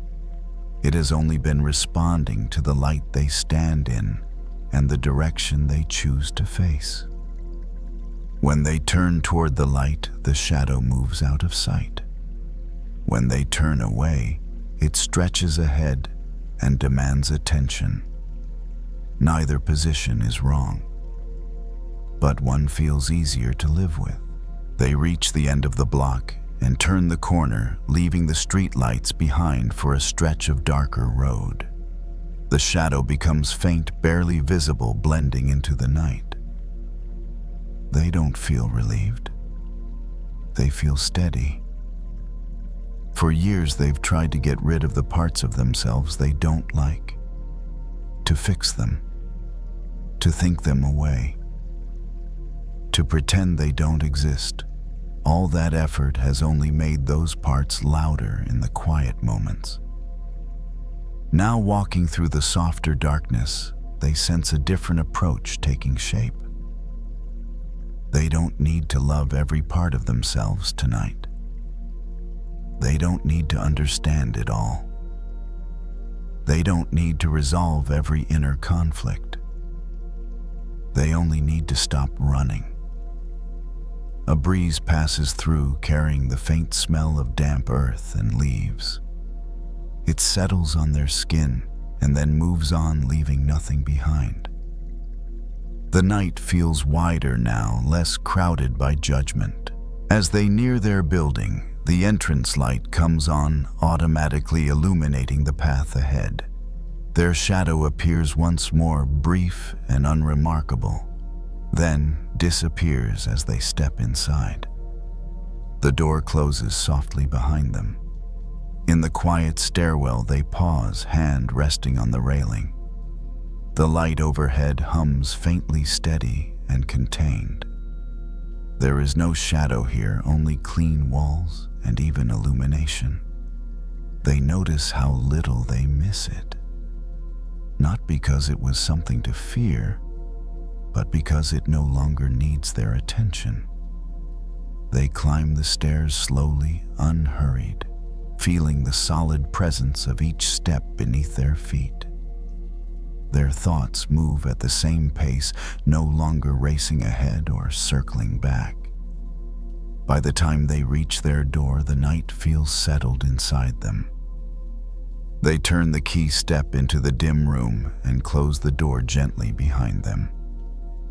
The light is enough. The stories are done. The lessons are learned. There is nothing left to do. If you found peace in this sanctuary tonight, you can return here whenever you wish. We will keep the fire lit for you.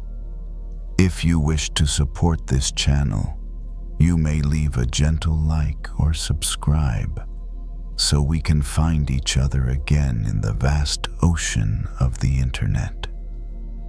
But now, as we move into the final space of rest, Let's plant seeds of peace deep into your subconscious. Let go, drift, and let these truths become your own. I am rooted to this moment like an ancient mountain.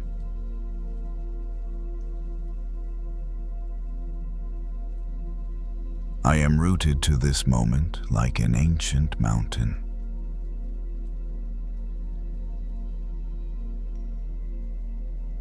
I am rooted to this moment like an ancient mountain.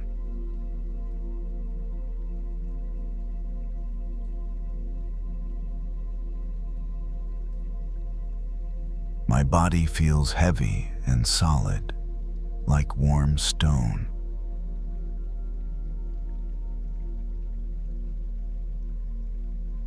My body feels heavy and solid, like warm stone.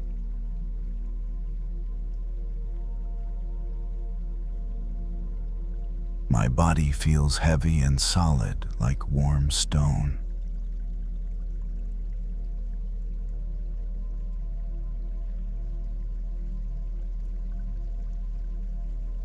The winds of thought blow around me, but I remain unmoved.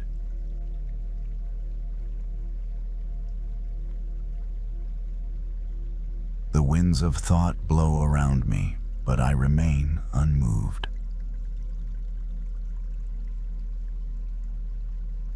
The winds of thought blow around me, but I remain unmoved.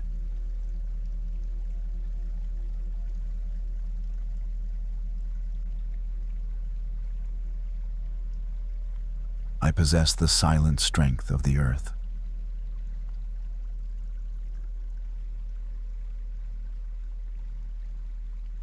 I possess the silent strength of the earth.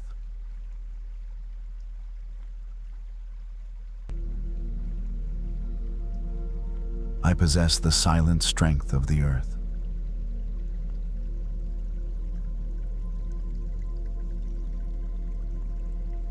My stillness is ancient and deep.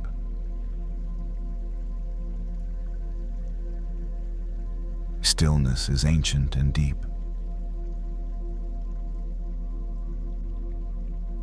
My stillness is ancient and deep.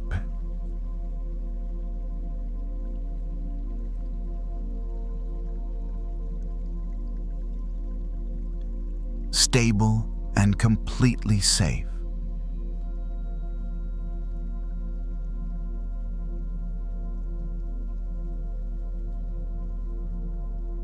Grounded, stable, and completely safe.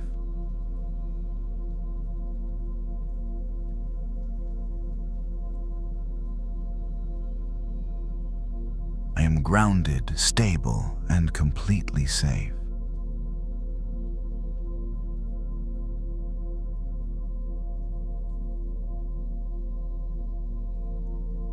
Like a mountain in winter, I am wrapping myself in a blanket of silence.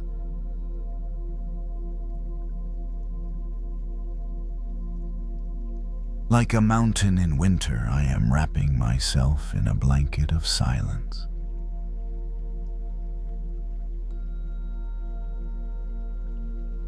Like a mountain in winter, I am wrapping myself in a blanket of silence.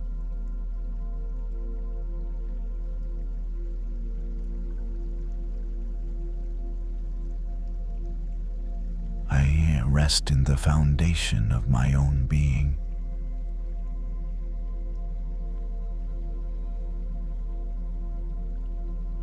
Rest in the foundation of my own being.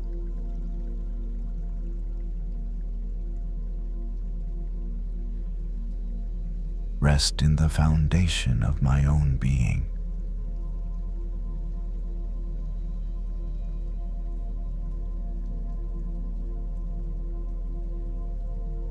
Breathing is slow and steady, like the seasons.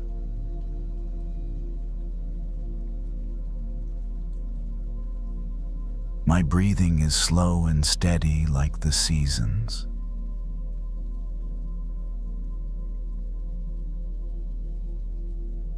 My breathing is slow and steady like the seasons.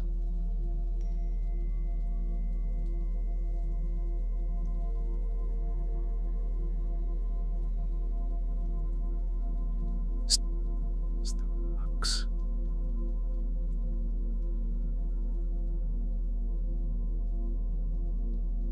As timeless as the rocks.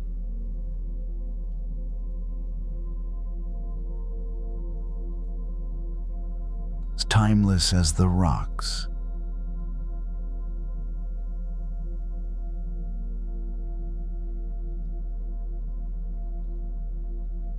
The earth supports me.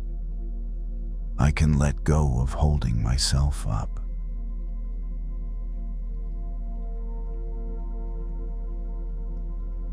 The earth supports me. I can let go of holding myself up.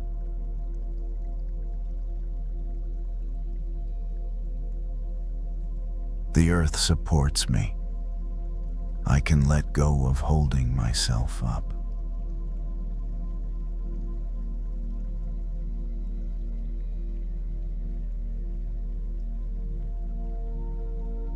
Sanctuary of stillness.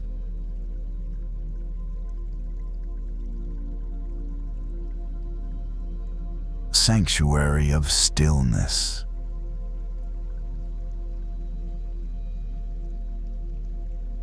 Sanctuary of stillness.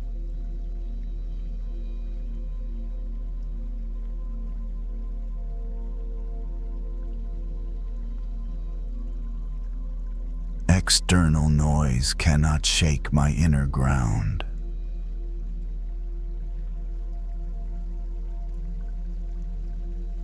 External noise cannot shake my inner ground.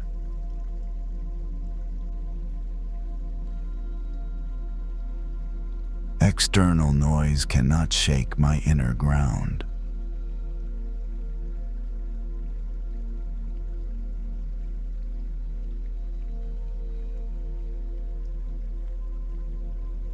Relaxation sinking into the earth.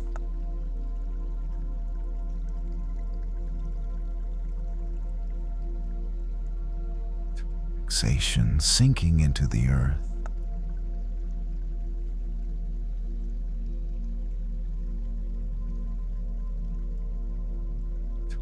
Relaxation sinking into the earth.